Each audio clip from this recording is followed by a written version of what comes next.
একটি সরকারি স্কুলে প্রধান শিক্ষক ও সহ শিক্ষিকার মধ্যে বিবাদকে ঘিরে তুলকালাম কাণ্ড হলো।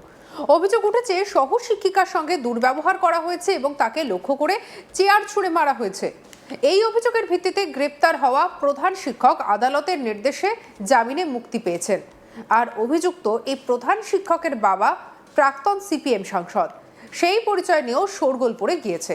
ঘটনাকে ঘিরে অভিযোগ, পাল্টা অভিযোগ এবং আইনি লড়াই এখন সামনে এসেছে। পূর্ব বর্ধমানের বিজয়রাম শম্ভুচরণ গুহ প্রাথমিক বিদ্যালয়ের প্রধান শিক্ষক শেখ কুন্তল হককে এই ঘটনায় গ্রেপ্তার করে বর্ধমান থানার পুলিশ ইতিমধ্যেই তাদেরকে নিজেদের হেফাজতে নিয়েছেন এবং তিনি প্রাক্তন সিপিএম সাংসদ শেখ সাইফুল হকের ছেলে। শেখ সাইফুল হক অবিভক্ত বর্ধমান জেলা প্রাথমিক শিক্ষা সংসদের সভাপতির দায়িত্ব পালন করেছিলেন। পুলিশ সূত্রে জানা গিয়েছে, ওই বিদ্যালয়ের এক শিক্ষিকা প্রধান শিক্ষক কুন্তল হকের বিরুদ্ধে বর্ধমান থানায় অভিযোগ দায়ের করেন। অভিযোগে বলা হয়, স্কুলের স্টাফ রুমে হাজিরার খাতা সংক্রান্ত বিষয় নিয়ে দুজনের মধ্যে বচসা শুরু হয়। সেই সময় প্রধান শিক্ষক ও শিক্ষিকার সঙ্গে দুর্ব্যবহার করেন এবং তাকে লক্ষ্য করে চেয়ার ছুঁড়ে মারেন বলে অভিযোগ অনুযায়ী ছোড়া চেয়ারের আঘাতে ওই শিক্ষিকা আহত হন। পরে তাকে বর্ধমান মেডিকেল কলেজ ও হাসপাতালে চিকিৎসার জন্য নিয়ে যেতে হয়। এই ঘটনার পর চলতি মাসের 9 তারিখ বর্ধমান থানায় অভিযোগ লিখিতভাবে দায়ের করা হয়। অভিযোগের ভিত্তিতে তদন্ত শুরু করে পুলিশ এবং এরপরই প্রধান শিক্ষক কুন্তল হককে গ্রেপ্তার করা হয়।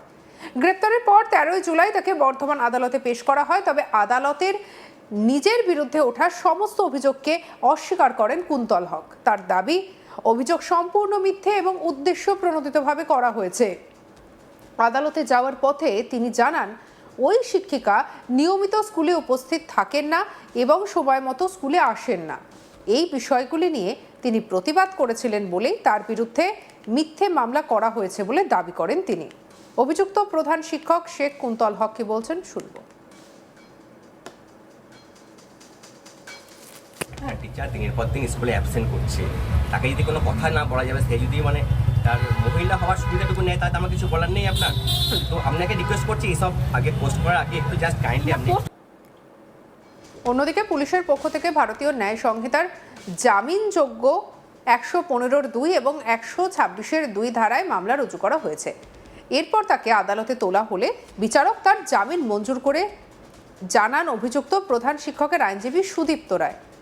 এই প্রসঙ্গে শেখ কুন্তল হকের আইনজীবী ঠিক কি বলেছেন শোনাবো সুদীপ্ত রায়ের কথা। কুন্তল হক তার বিরুদ্ধে একটা অভিযোগ করেছেন একজন মহিলা, এবং আশ্চর্যজনকভাবে তিনি হচ্ছেন ওই যে স্কুলে টিচিং করেন আর কি, সে কুন্তল হক সেই স্কুলের হেডমাস্টার মশাই। সেই স্কুলেরই আর একজন দিদিমণি, তিনি তার বিরুদ্ধে একটা অভিযোগ করেছেন। এই বলে অভিযোগ করেছেন যে যখন উনি রেজিস্টার খাতাটা নিয়ে আসতে বলেন, সেই সময় রেজিস্টার খাতা নিয়ে আসাকে কেন্দ্র করে ওনার দুজনকার মধ্যে কিছু কথা কাটাকাটি হয় এবং সে কুন্তল হক তার বিরুদ্ধে এটা অভিযোগ যে তার বিরুদ্ধে উনি একটা চেয়ার ছোড়েন, এর ফলে উনি আহত হন। এটা একটা অভিযোগ। এই অভিযোগটা একদম সম্পূর্ণ, আমি এই মামলাটা ওনাকে ডিফেন্ড করছিলাম, সম্পূর্ণভাবে এটা মিথ্যে অভিযোগ। সবচেয়ে বড় কথা যে এই মামলায় যে ওনাকে অ্যারেস্ট করা হয়েছে সেটা কমপ্লিটলি ইললিগাল। তার কারণ হচ্ছে বেলেবেল সেকশন, দুটো সেকশনে ওনাকে ধরে নিয়ে আসা হয়েছে, দুটো সেকশনই বেলেবেল সেকশন। বেলেবেল সেকশনেতে উইদাউট সার্ভিং নোটিশ, কোনোরকম নোটিশ ছাড়া ওনাকে এই অ্যারেস্ট করে নিয়ে আসাটা কমপ্লিটলি ইললিগাল। জজ সাহেব সেটা দেখেছেন, শুনেছেন এবং তৎক্ষণাৎ ওনাকে বেল দিয়েছেন। এটাতে 115(2) এবং 126(2) বিএনএস, এই দুটো সেকশন দেওয়া হয়েছিল, দুটোই বেলেবেল সেকশন। একটা হচ্ছে আপনার সিম্পল ইনজুরি বা সিম্পল, যেটা 323 আগে যে প্রিভিয়াস যেটা ছিল, সিম্পল ইনজুরি, আর একটা হচ্ছে ওই 341 ক্রিমিনাল ইন্টিমিডিয়েশন।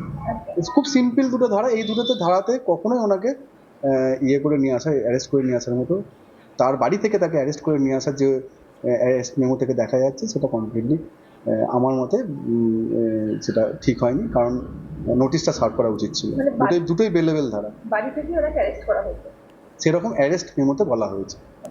এই যে অভিযোগ একজন হেডমাস্টারের বিরুদ্ধে, কেন, কি মনে হচ্ছে, আপনার কি জানতে পারলেন? এম, আমার তো এই অভিযোগটা মানে ভিত্তি ঠিক লাগেনি, হয়তো ওনাদের নিজেদের মধ্যে স্কুলের কোনো অন্তর্দ্বন্দ্ব থাকতে পারে। ঘটনাটিকে ঘিরে স্কুলের শিক্ষক শিক্ষিকার মহলে আলোচনা শুরু হয়েছে। অভিযোগের সত্যতা এবং ঘটনার প্রকৃত কারণ জানতে পুলিশ তদন্ত চালিয়ে যাচ্ছে। আদালতের পরবর্তী নির্দেশের দিকেই এখন নজর সকলের। আমাদের কালী সুজাতা মেহরের রিপোর্ট দেখাবো। দেখো, শেখ কুন্তল হক, যার বিরুদ্ধে অভিযোগ রয়েছে একজন শিক্ষিকার সঙ্গে দুর্ব্যবহার করার এবং তাকে চেয়ার ছুঁড়ে মারার, এই শেখ কুন্তল হক কিন্তু সিপিএম এর প্রাক্তন সাংসদ সাইদুল্লাহ হকের ছেলে এবং এই সাইদুল্লাহ হক কিন্তু অবিভক্ত বাংলার প্রাথমিক শিক্ষা সংসদের সভাপতি ছিলেন। এখন এই শেখ কুন্তল হকের যে বিরুদ্ধে যেসব অভিযোগ এসেছে সেই অভিযোগের ভিত্তিতেই কিন্তু বর্ধমান থানার পুলিশ তাকে গ্রেফতার করে এবং তাকে বর্ধমান আদালতে পেশ করা হয়। শিক্ষিকা অভিযোগ দায়ের করেছেন যে 9 তারিখ অভিযোগ হয় বর্ধমান থানায়, যেমনটা জানা যাচ্ছে থানা সূত্রে, এবং সেই অভিযোগে স্পষ্টভাবে লেখা রয়েছে যে স্টাফ রুমে হাজিরা খাতা নিয়ে যাওয়াকে কেন্দ্র করে প্রধান শিক্ষকের সঙ্গে বচসা হয় এবং সেই বচসার সময় কিন্তু তাকে লক্ষ্য করে চেয়ার ছুঁড়ে মারেন প্রধান শিক্ষক। তাতে শিক্ষিকা আহত হন এবং তিনি বর্ধমান মেডিকেল কলেজ ও হাসপাতালে চিকিৎসা করাতে বাধ্য হন, অর্থাৎ আঘাত গুরুতর ছিল এবং তিনি তাতে চিকিৎসা করাতে বাধ্য হয়েছেন, এমনটাই কিন্তু শিক্ষিকার দাবি। এবং এই যে অভিযোগ 9 তারিখ বর্ধমান থানায় অভিযোগ দায়ের হয়, সেই অভিযোগের ভিত্তিতে কিন্তু বর্ধমান থানার পুলিশ প্রধান শিক্ষক শেখ কুন্তল হককে গ্রেফতার করে এবং 13 তারিখ তাকে বর্ধমান আদালতে পেশ করা হয়। আদালতে নিয়ে যাওয়ার পথে শেখ কুন্তল হক কিন্তু স্পষ্টতই দাবি করেছেন যে এই সামগ্রিক অভিযোগ তার বিরুদ্ধে যেগুলো আনা হয়েছে সেগুলো কিন্তু মিথ্যা, উদ্দেশ্য প্রণোদিতভাবে তার বিরুদ্ধে অভিযোগ করা হয়েছে। তবে তিনি একথাও বলেন যে শিক্ষিকা যিনি এই অভিযোগ করেছেন তিনি স্কুলে কিন্তু সময় মতো আসেন না, দেরি করে আসেন, অ্যাবসেন্ট থাকেন, এই সব কিছুর নিয়েই তার সঙ্গে একটা কথা কাটাকাটি হয়। তাকে যখন প্রধান শিক্ষক এই বিষয়ে জিজ্ঞাসাবাদ করেন তখন তার সঙ্গে বচসা হয় প্রধান শিক্ষকের ওই শিক্ষিকার সঙ্গে, এবং তারপরেই কিন্তু পুরোপুরি মিথ্যা অভিযোগ আনা হয়েছে তার বিরুদ্ধে। যেহেতু তার এই যে দেরি করে স্কুলে আসা, কখনো কখনো স্কুলে না আসা, গড় হাজির থাকা, এই সবের বিরোধিতা করেছিলেন প্রধান শিক্ষক, তাই তার বিরুদ্ধে এই অভিযোগ, এমনটাই কিন্তু শেখ কুন্তল হক দাবি করেছেন। শেখ কুন্তল হকের আইনজীবী জানিয়েছেন যে ধারায় মামলা রুজু করা হয়েছে সেগুলো সবগুলি জামিনযোগ্য ধারা এবং ফলে বর্ধমান আদালতের যিনি বিচারপতি তিনি জামিন মঞ্জুর করেছেন এবং শেখ কুন্তল হক জামিনে মুক্ত হয়েছেন। অন্যদিকে সামগ্রিক ঘটনা তদন্ত কিন্তু পুলিশ করছে। এখন সত্য উদ্ঘাটন হবে তদন্ত শেষে, এখন সবটাই তদন্তের পর্যায়ে রয়েছে।